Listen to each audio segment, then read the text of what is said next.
Here comes Big Red today. Able Friend quickly headed off Secret Sham.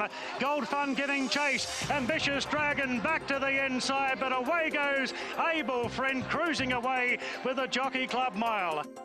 He's back. He's back all right, Able Friend. Marrera's barely touched him. Going by this performance, can any horse beat Able Friend in the Longines Hong Kong Mile?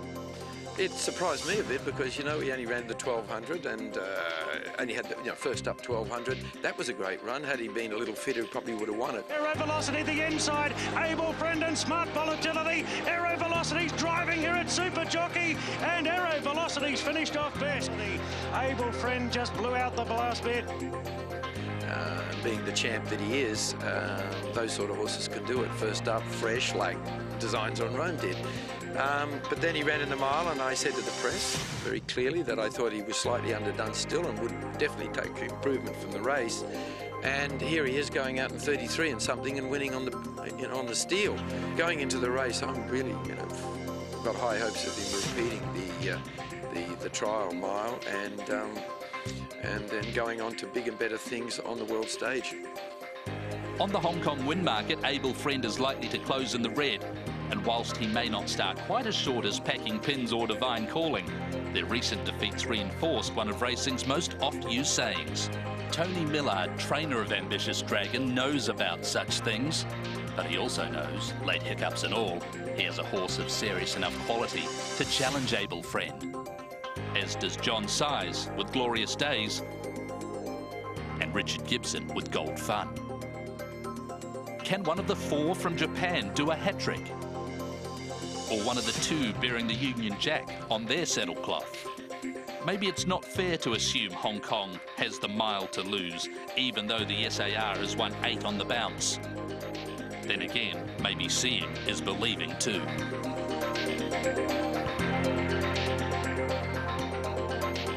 Yeah, Jason touching on a very valid point there. This is the race that Hong Kong just continues to dominate, and he's going to be a very short price favourite, Able Friend, but unfortunately he didn't draw well this morning. Coming up with gate number 11, Gold Fun, OK in 6, Glorious Days 7, Grand Prix Bossat in 10, Ambitious Dragon 9, Fiero has drawn the rails.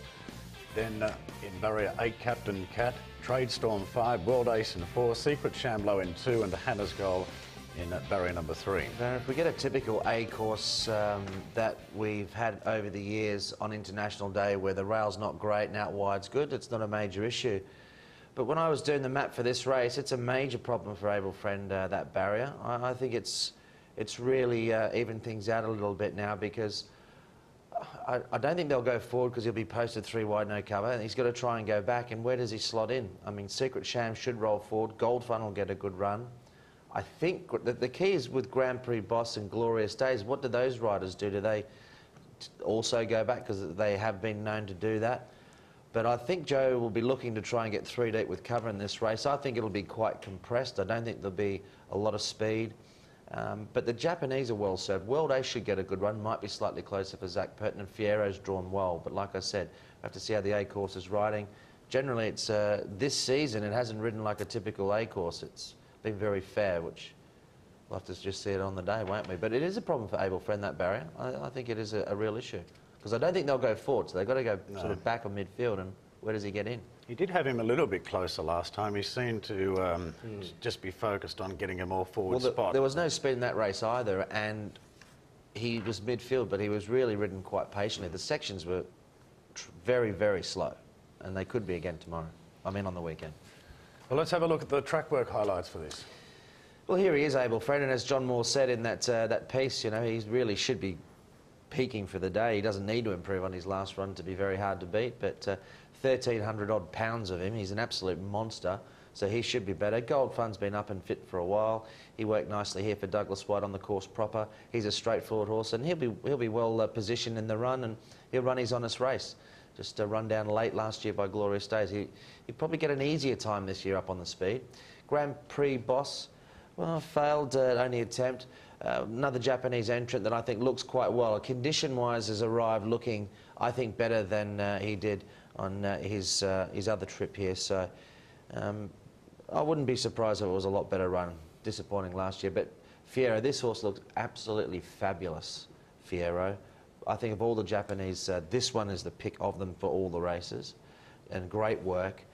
Captain Cat galloped here. I couldn't fault Captain Cat. Might have a bit to find on form, this Roger Charlton trained galloper, but nonetheless, we'll talk to Laura about that a little later. But as far as the horse's arrival, looks good. And this is the other one that I really like, World Ace, Zach Purton to ride. This was a great piece of work. I can tell you that World Ace, the track's quite firm at the moment, and this horse had no issues whatsoever stretching out beautifully on that.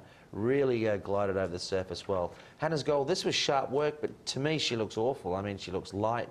I don't like the way she looks in her coat either. I don't think she's improved, and it was good work on the clock, but I don't like the way she looks. Bit of a coup to get Zach Purton booked for World Ace. The form has sort of dropped off a little bit at his last two, but we'll touch on that in a moment. Just going back to Able Friend, this dominant victory over Gold Fun, who was well positioned. He had his chance. Ambitious Dragon this day went back to the inside, but he didn't seem to go as well as he did first up. No, but he is a great champion, so hard to underestimate Ambitious Champion. I know you see the draw as potentially being a little bit of a concern, Clint, but I would rather Able Friend be drawn 11 than drawn barrier 1. I wouldn't like to see him locked up on the rail in potential traffic problems. He can sit 3 deep, no cover. He could probably sit 3 deep, you know, without cover. As long as he's clear, when they come into the straight, if he lets down like he has done last start, I don't think there's a horse in the race that can beat him. Do you see any reason why any of those behind him there should be able to reverse the result? Not really. I mean, I think it's quite frightening that John Moore says he's going to have improved an absolute bundle for that run, because he just looked a monster there. I'm not that worried about the draw. Good horse, good jockey, should be able to overcome it. He is a big horse, all right. He's nearly 1,300 pounds. Yeah. Ambitious Dragon will improve, I think, on that run. Bit held up. I don't think he's as good on the inside. Ryan Moore, I'm sure, will just be happy to drop it out. I think them drawing where they did, they'll be delighted. Makes Ryan's job easy, and you know, they'll just be smoking the pipe out the back and waiting for that last crack at Able Friend. I think there was a critical point around the turn. Mosse was trying to push off the fence, and Moreira just held his ground and just forced him to stay there. Yeah. So Moreira really did control that race in many aspects. Can John Size do it again with Glorious Days, going in stone cold? And he's given this horse the identical preparation to last season with 2 quiet trials in the lead-up. Yes, and wasn't he impressive last year when he won? But he's a year older now. Can he do it again? And was there a horse like Able Friend in the race last year? Probably not. So I think Glorious Days will run well, and he might succumb to the lack of pace in the race as well, which could go against him. I'm sure he will run well, but I don't think he can make it back-to-back. There was a good form line between World Ace and Fiero in Japan in the Yomiuri Milers Cup back in April, where World Ace beat Fiero. But they seem to have gone slightly in different directions now in the latter part of the season. Yeah, I think Fiero definitely be my pick of the Japanese runners here. The Mile Championship form is good form. He's beaten, as you say, a couple of these rivals. The interesting thing about this horse is they're not happy with the draw in 1. That they really didn't like that. They wanted to be out wide with him. So that's something to be a little bit worried about.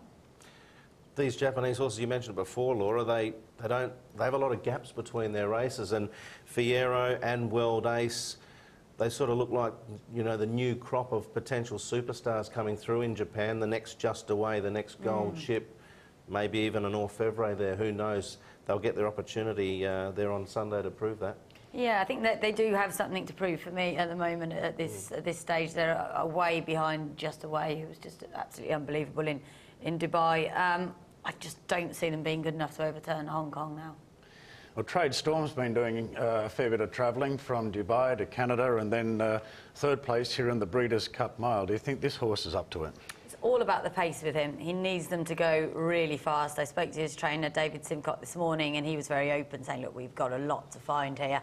He needs them to go lickety-split, as they did here on this occasion. That's really good form, as is his form in Canada. And this fellow, Captain Cat, as we've already mentioned, has got a bit to find. I do see him as a Group 1 horse, but not until next year. I think they'll find something for him then. He's a horse as well who needs luck in running. He's produced late, often a bit too late for me, but he's got a world of ability. But look at his head carriage. A lot of people don't like that. Very, very high. Yeah, as you say, both those horses are run-on types, aren't they? And there doesn't look to be a great deal of pace, so the speed map probably suggests it might go against them. I was watching another replay of him and he looked to be a really difficult ride out. Yeah. I think they often time it slightly wrong with him. It's Yeah. very, very difficult to know where to place him in a race, but he's got a lot of talent. Are you going to be brave enough to tip against Able Friend? No, Able Friend for me. I did sort of dally with Glorious Days because I think the preparation is fascinating, bringing him in fresh, but I've got to go with the favourite. Yeah, me too. I can't see anything beating Able Friend, but I have got a lot of time for the deep impact progeny, both Fierro and World Ace from that great champion. So I'll be very interested to see how they measure up. I think they'll stand up pretty well. Yeah, I've got him marked at a 2.1 favourite, Able Friend, so I think he'll win, but I've got him on top. He's going to be hard to beat, but slow pace, bad, awkward alley, that could be a little concern, but yeah, got to leave it in the hands of Joe Moreira now. He looks to be our next superstar, Able Friend. I've got him clearly on top, and I thought of the foreigners, Fierro. I would run best there. Well, we're 3 parts down. The Hong Kong Cup, sponsored by Longines, will feature in the final part of tonight's program.